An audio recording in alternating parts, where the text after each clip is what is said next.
The other character that I liked was called the Silver Surfer. Hey. I worked with an artist who was the greatest named Jack Kirby. Welcome or welcome back This character looked so heroic and so noble to the stash. and so dramatic that I gave him the name the Silver Surfer. You ever feel like the world just gets a little too loud? I do.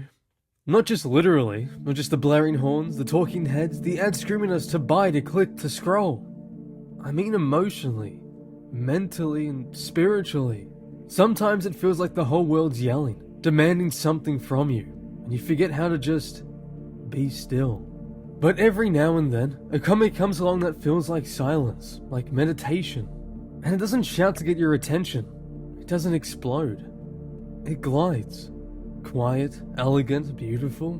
That's what the Silver Surfer is to me. He's a man who once had everything. Love, peace, a home, and gave it all up to become the herald of a cosmic god, condemned to fly endlessly across the cosmos, searching for meaning in a universe that rarely gives answers. Where other heroes punch their problems, the Silver Surfer reflects on them. Where others shout for justice, he mourns for what's lost. He's not about victory, he's about understanding, and that's rare. Especially now. So today, I want to slow things down. I want to revisit the original Silver Surfer Volume 1, the 18-issue series. A series that didn't just introduce the Surfer as a solo character, it painted him as a tragic figure, caught between the stars and his own sorrow. It's a comic that dared to be quiet, to be sad, to be beautiful. And I think it deserves to be remembered for that. This is the quiet beauty of the Silver Surfer.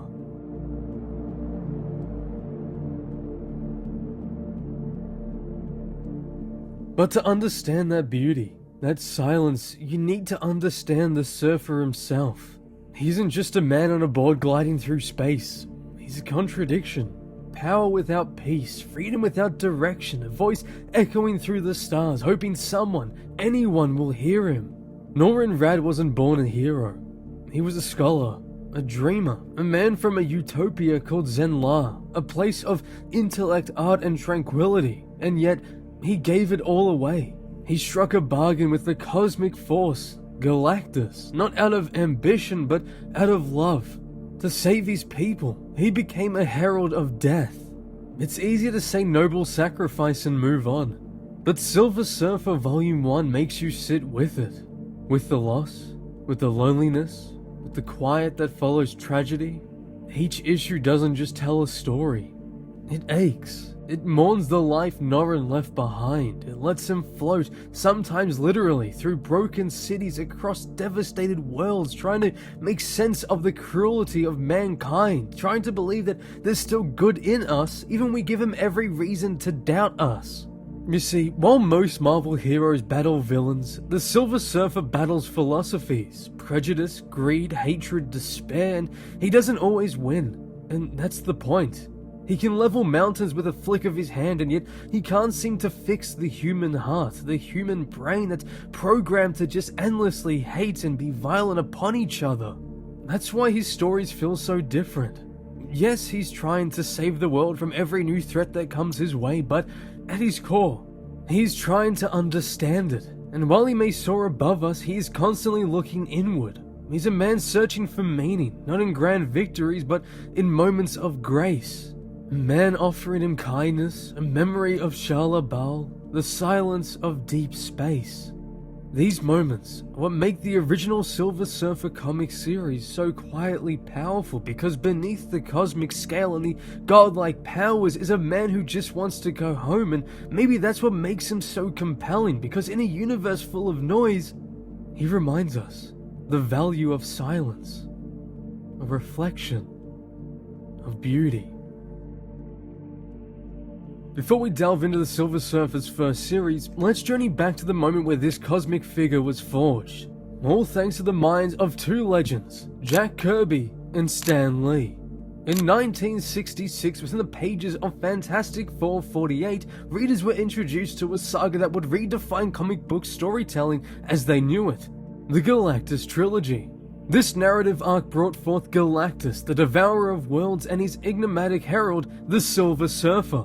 Now, the Silver Surfer's inception was serendipitous. Jack Kirby, envisioning Galactus' grandeur, found that such a cosmic entity required a herald to announce his arrival, and so, without prior discussion, Kirby penciled a silver-skinned figure on a surfboard into the story. Stan Lee, upon seeing this unexpected addition, was captivated. He saw in the surfer a vessel to explore profound themes, be it sacrifice, morality, and the human condition. Then Stan Lee and John Buscema infused the character with a rich backstory, transforming him from a mere herald into Norrin Radd, a man who relinquished his humanity to save his world.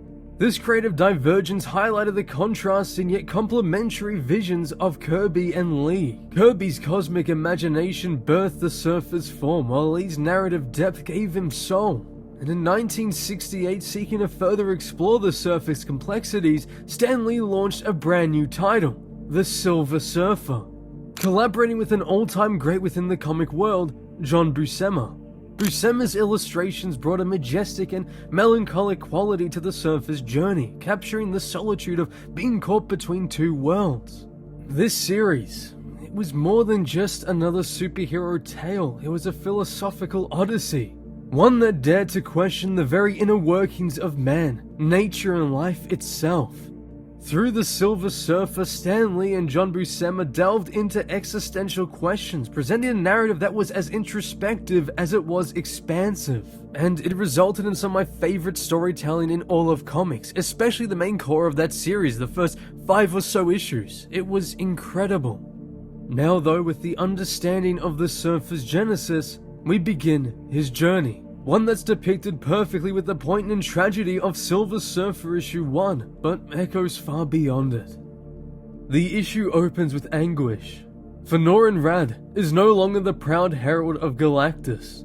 Banished to Earth by the very god he once served, he is now a prisoner of the sky. He pleads with the stars, cries out for freedom, but the cosmos does not answer. So, instead, he remembers.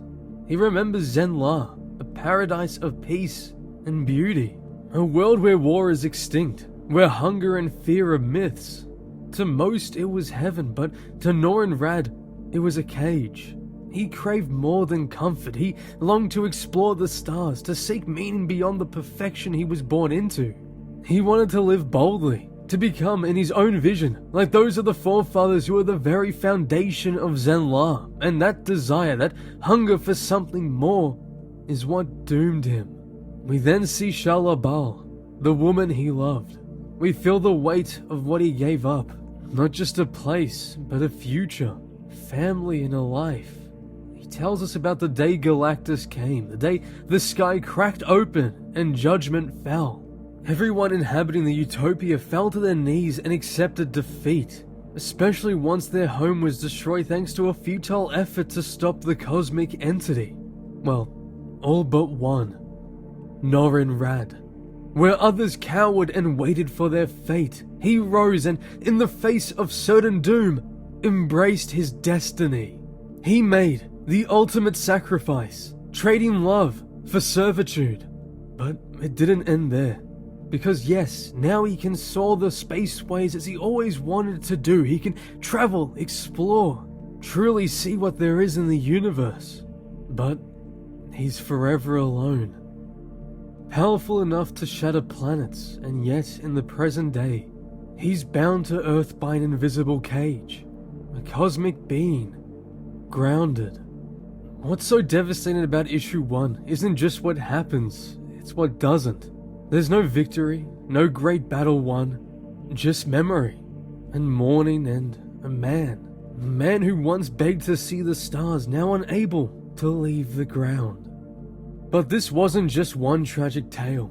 The same ache, that sorrow, it lingers through every issue. For the Silver Surfer during these issues doesn't chase victory, but rather search for meaning. The Surfer mourns for what humanity could be. He defends us, even when we betray him. He offers mercy and receives fear. He watches our wars, our selfishness, our hatred, and still, he hopes. Not for our praise, Not for a place among us, but for peace, for meaning, for the quiet dignity of knowing the universe doesn't have to be cruel. In one moment, he pleads with mankind to end its violence, only to be met with missiles. He offers compassion, and time again, he is repaid with fear, not with understanding, but with rejection, and still, he endures. But what makes these stories so powerful is how they breathe. The quiet between the words, the space between the stars. Every page lingers, not in action but in emotion. Every page lingers, not in action but in emotion. This was Stan Lee stripped down to his essence, writing in honesty, wonder and pain. Through The Surfer, he explored morality, loneliness and sacrifice, not with answers but with reflection. For the narration didn't command the story, it contemplated it. And alongside him was John Buscema, translating sorrow into shape. His art carried weight. The surfer's body told us everything. The slouched shoulders, the distant stare, the way he drifted rather than flew. And together, they made an incredible team. But within those pages, Stan gave us the questions, and John showed us the silence they left behind. But even before I read the stories, it was the covers that pulled me in. Buscema is one of the very best. His talent knew no bounds as his legacy stretched across all titles that were so fortunate to have his art. He knew how to draw anything, but most of all, he drew emotion, and he drew loneliness. When it comes to the Silver Surfer, there's a brilliance to the way he captures the sentinel of the spaceways. He doesn't merely fly, but instead, he floats, arms open like a statue, face distant, a tiny figure against the stars, a tortured cosmic being who doesn't pose for glory but drifts like a ghost in mourning. There are panels where the surfer doesn't speak at all, but you feel everything. The vastness around him, the sadness in his eyes, the weight in his shoulders. You don't need narration because his silence is the story. Buscema's work turned superhero panels into cosmic poetry. Every line carried sorrow. Every shadow whispered solitude. Stan gave it voice. John gave it silence. What they made together was something close to sacred. I've loved the Silver Surfer for as long as I can remember. As a kid, I didn't understand him. Not really, but I'd stare at those covers for hours. The silver figure alone against the stars. It felt different from everything else. Now, my dad had a lot of the old issues and would constantly flip through them together. I'm even happy to say that for years now we've completed a full set of Volume 1. But sure, as a kid I didn't get the words, but I got the feeling. And as I got older, that feeling never left. Because this series, this character, is special to me. There's just something so captivating about the cosmic side of Mar-Vell. From Mar-Vell to the Silver Surfer to Adam Warlock, they all have this pull, something that grabs you, not with noise but with wonder, not with action, but with weight. They feel like myths, and the Silver Surfer, he feels like a story that the universe is still trying to tell. But to be honest, I sometimes wonder if the Silver Surfer was ever meant to find peace within this early series. If he was ever supposed to reach the end of his journey, or if the journey is the point. He's not a symbol of hope like Superman. He's not justice like Batman. He's not even responsibility like Spider-Man. He's something quieter, something sadder. He's longing for home, for understanding, for silence in a universe that never stops screaming.